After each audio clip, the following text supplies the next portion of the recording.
20 मार्च 2017।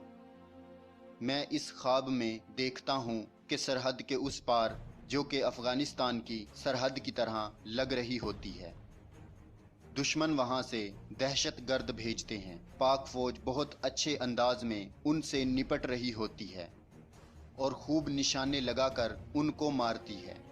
ये देखकर दुश्मन बहुत गुस्सा होते हैं कि फ़ौज हर वक्त हमारे रास्ते में रुकावट है।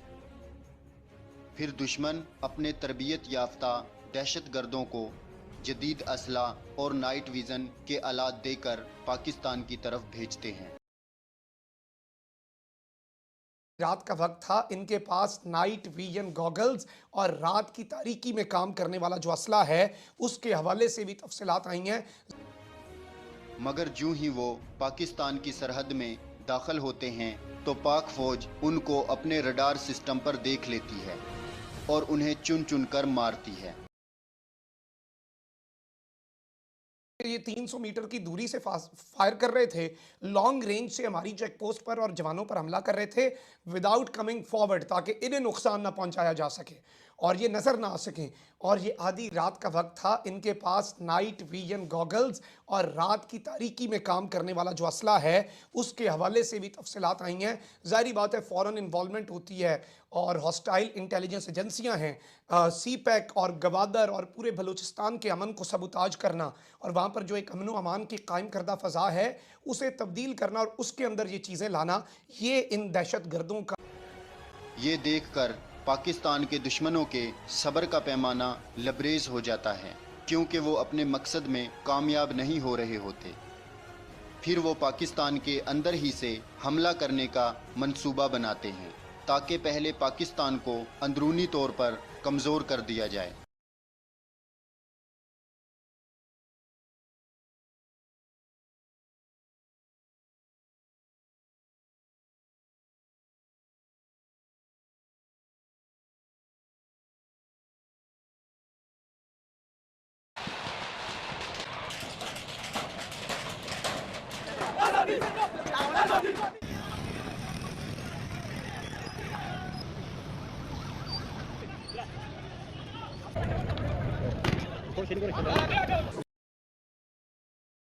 और फिर हमला किया जाए।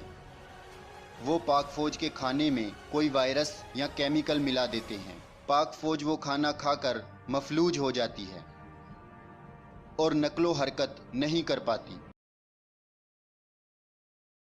पाक फौज की वो कौन सी खुराक है जिसमें दुश्मन वायरस या केमिकल मिलाकर इन्हें नुकसान पहुंचा सकते हैं? तो अचानक कोई आवाज़ आती है कि ये खुराक डॉलर और ईंधन है।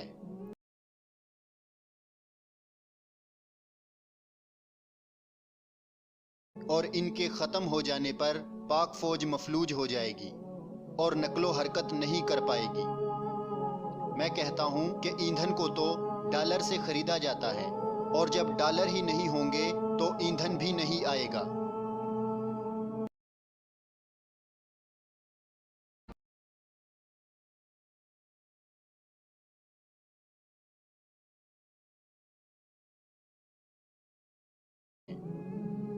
तो अचानक कोई आवाज़ आती है कि ये खुराक डॉलर और ईंधन है और इनके ख़त्म हो जाने पर पाक फौज मफलूज हो जाएगी और नकलो हरकत नहीं कर पाएगी।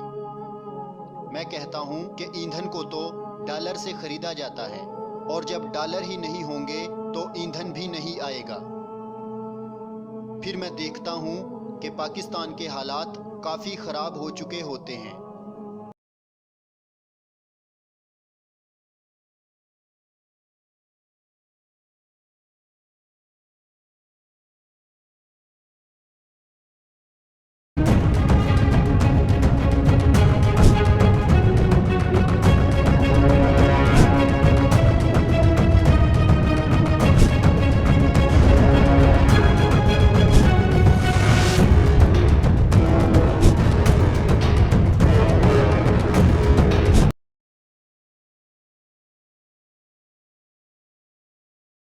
बिस्मिल्लाहिर्रहमानिर्रहीम। अस्सलामु अलैकुम।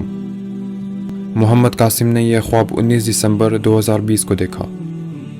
इस ख्वाब में मेरे सामने एक स्क्रीन होती है उस पे कुछ फिगर्स होते हैं और मैं देखता हूँ कि तकरीबन $10.5 अरब होते हैं, और फिर वो अचानक से कम होके 8 कुछ अरब रह जाते हैं। तो मैं कहता हूँ कि ये क्या हुआ, पाकिस्तान के $2 बिलियन इकट्ठे क्यों कम हुए हैं?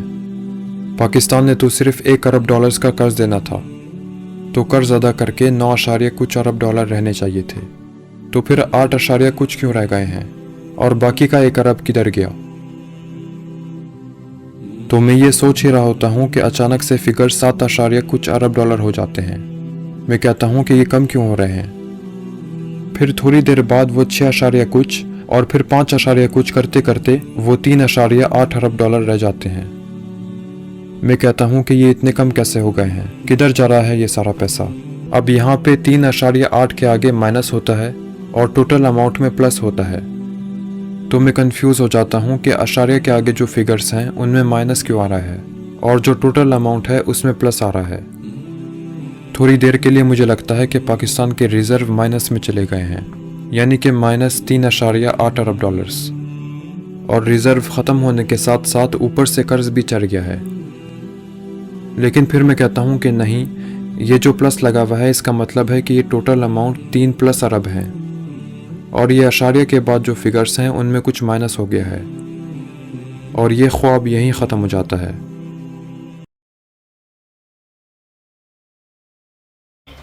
अहम खबर है, पाकिस्तानी तारीख के बदतरीन माशी दौराहे पर आ गया है। स्टेट बैंक के जखायर सिर्फ 3 अरब 67 करोड़ डॉलर रह गए हैं। जर्रे मुबादला के जखायर में 93 करोड़ डॉलर से जायद की कमी हुई है। कमर्शियल बैंकों के माली जखायर में भी 1 अरब डॉलर की कमी हो गई है।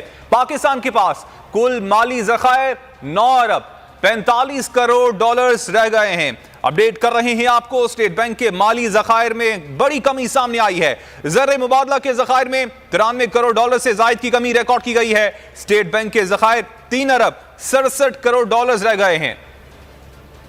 मजीद तफसीलात मालूम कर लेते हैं बोल न्यूज़ के नुमान हयात से। उमर, इस हवाले से आपके पास क्या तफसीलात हैं?